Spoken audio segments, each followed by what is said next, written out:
The International Monetary Fund projecting economic fallout from COVID-19 will lead to deep recession.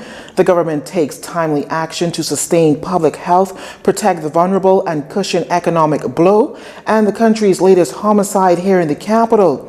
Good evening, everyone. I'm Lissy Bastian. It's Thursday, December 3rd. Thanks for staying with us.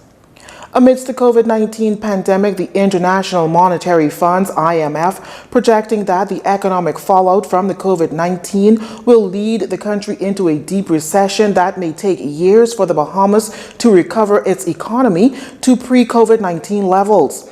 The report noting, however, that the overarching policy priorities of saving lives, preserving livelihood, lay a solid foundation, setting the stage for a robust recovery and structural reforms to enhance potential growth and resilience.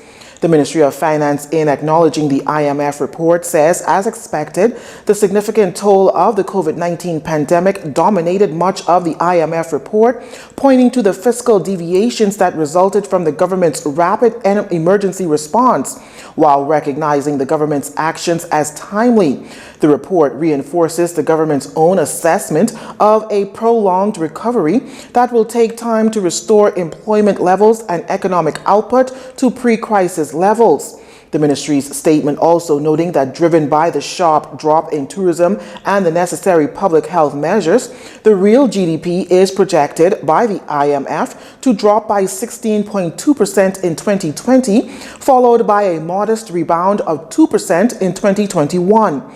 The government is preparing to present its 2020 fiscal strategy report during this month. Further, the government has signaled that it will continue to do what is necessary to mitigate the shock of the ongoing pandemic on the lives and livelihood of its citizens, set the stage for a robust recovery of the domestic economy. Senators met briefly today for first reading of a compendium of bills, including a bill for an act to amend the Companies Act to remove the mandatory requirement of a company seal and to make new provisions for the execution of contracts, a bill for an act to amend the International Business Companies Act 2020, a bill for an act to make provisions with respect to the manner of execution of deeds and other instruments and for collected matters, a bill for an act to amend the Rules Against Perpetuities Abolition Amendment Act, and the Foundation's Amendment Bill. Leader of Government Business in the Senate, Carl Bathel, says this coming Friday he has a series of phone calls with European ministers with a view of having the Bahamas removed from the European Union blacklist. It's an opportunity for us to begin to establish person-to-person contact at the ministerial level, but also technical officers contact at the technical officers levels with individual countries in Europe that we do not have that sort of close contact with at the present time.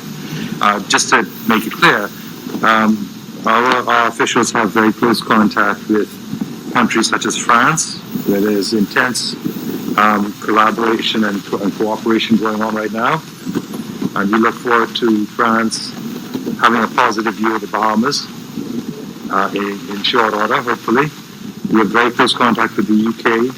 We have developing contacts with Italy, Spain, and the major powers in Western Europe.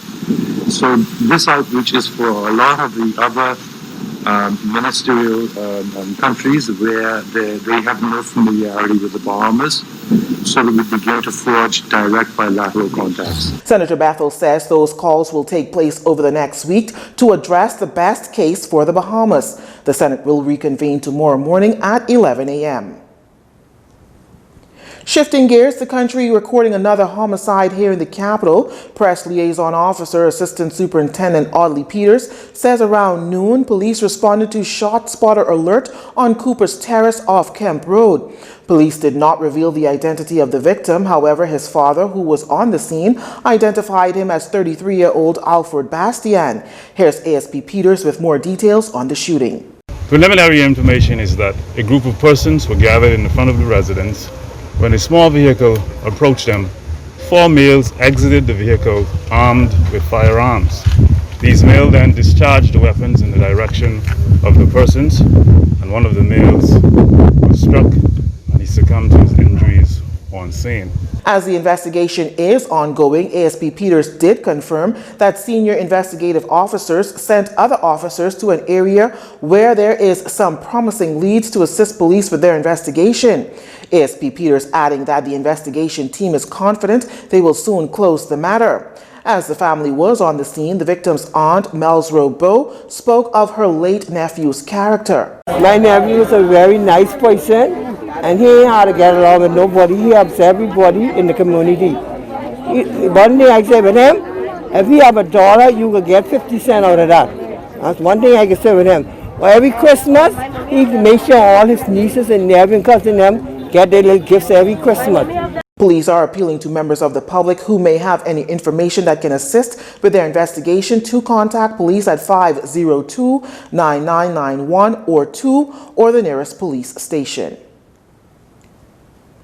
Minister of National Security Marvin Dames giving his piece during a virtual technical dialogue this morning on trafficking in persons in Latin America and the Caribbean. Facilitated via Zoom, various ministers from both Latin America and Caribbean countries gave updates on what they are doing in the fight against human trafficking, not excluding Minister Dames, who says that this issue is a very serious one.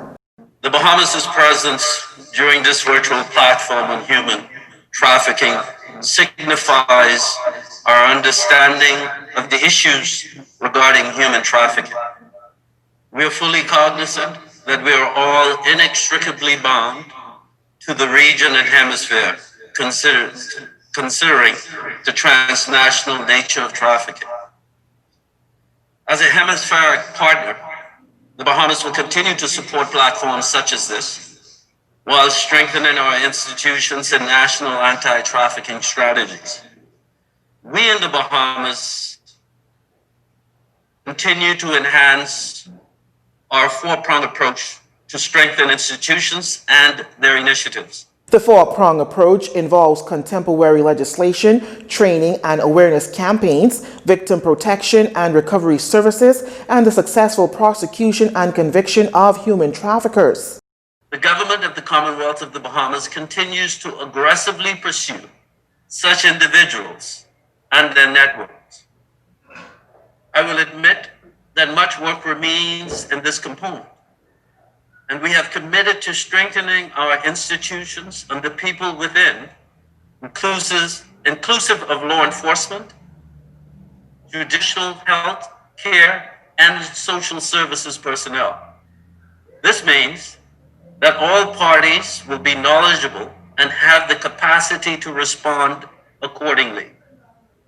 To undergird the aforementioned prongs, the government of the Bahamas has made trafficking in persons a priority by adding it as a safety concern in the Office of the Prime Minister's Delivery Unit. Minister Dames says the Bahamas is acutely aware of how the world has had to change the way it conducts business due to the COVID-19 pandemic. As a result, the ministry's crime tip team has had to alter the way it communicates messages throughout the country. He says they've increased their focus to a more virtual platform to communicate and have also strengthened their relationship with some of the leading telecommunications providers in the country for the sole purpose of reaching as many people as possible. The act of trafficking transcends our respective borders, languages, and cultures, which is a strong indicator that all nations in the regions must prioritize this dehumanizing industry. Similarly,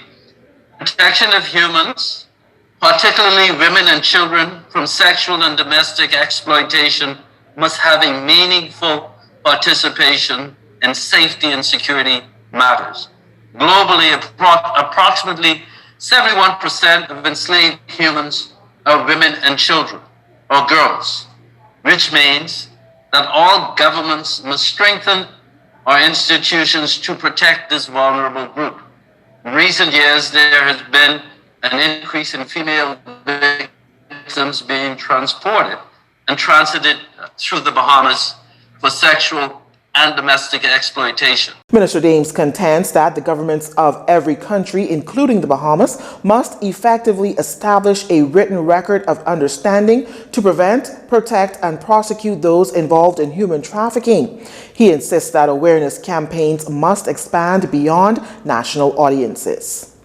You're watching JCN News. When we return, COVID-19 numbers continue to trend down, and it's International Day of Persons with Disabilities. Stay with us.